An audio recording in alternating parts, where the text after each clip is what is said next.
শুভেন্দু অধিকারী বেলডাঙায় বাবরি শিলান্যাস, হুমায়ুনের ইভেন্টে বিস্ফোরক শুভেন্দু, তোলপাড় রাজ্য রাজনীতি। প্রত্যেককে স্বাগত জানাই রাজ্য রাজনীতি ইউটিউব চ্যানেলে। প্রথমবারের জন্য দেখলে চ্যানেলটিকে অবশ্যই সাবস্ক্রাইব করে রাখবেন। গত কয়েক দিনের লাগাতার জল্পনা, বিতর্ক ও রাজনৈতিক টানাপোড়েন শেষে অবশেষে আজ শনিবার মুর্শিদাবাদের বেলডাঙায় বাবরি মসজিদের শিলান্যাস করেছেন তৃণমূলের সাসপেন্ডেড বিধায়ক হুমায়ুন কবির। হাজারো মানুষের উপস্থিতিতে মেগা ইভেন্টের আয়োজন করেন তিনি।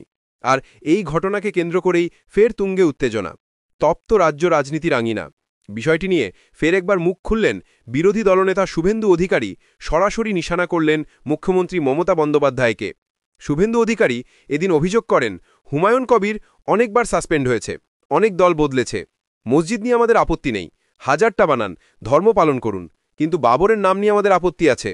আজ আরও একবার প্রমাণ হয়ে গেল মমতা বন্দ্যোপাধ্যায় কত বড় তোষণবাজ, কত বড় হিন্দু বিরোধী। তিনি আরও অভিযোগ করেন, কলকাতার যোগমায়া দেবী কলেজে সরস্বতী পূজা করতে গেলে হাইকোর্টে যেতে হয়।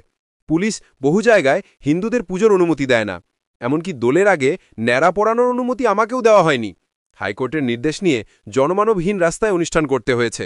বেলডাঙার ঘটনাকে কেন্দ্র করে শুভেন্দুর আরও বিস্ফোরক মন্তব্য, হিন্দু ধর্ম পালনের ক্ষেত্রে বাধা, কিন্তু হাজার হাজার লোক জড়ো করে বাবরের নামে অনুষ্ঠান করতে কোনো অনুমতি লাগে না। মমতা ব্যানার্জিকে না থামালে আগামী দিনে রাস্তাঘাটের নামও ঔরঙ্গজেব, শাহজাহান, বাবরের নামে হবে। মোগল আক্রমণের ইতিহাস টেনে এনে তার দাবি, মোগলরা ভারতে এসেছিল হিন্দুদের ধর্ম পরিবর্তন করাতে, সম্পদ লুট করতে, মন্দির দখল করতে। আজ বেলডাঙায় যা হয়েছে এটা উগ্র মৌলবাদীদের হুঙ্কার। মাইক, জমি, এত বড় জমায়েতের কোনোটারই অনুমতির কাগজ দেখাতে পারবে না। বেলডাঙার এই শিলান্যাস অনুষ্ঠানের পর রাজ্য রাজনীতিতে যে নতুন করে বিতর্কের ঝড় উঠেছে তা বলাই বাহুল্য।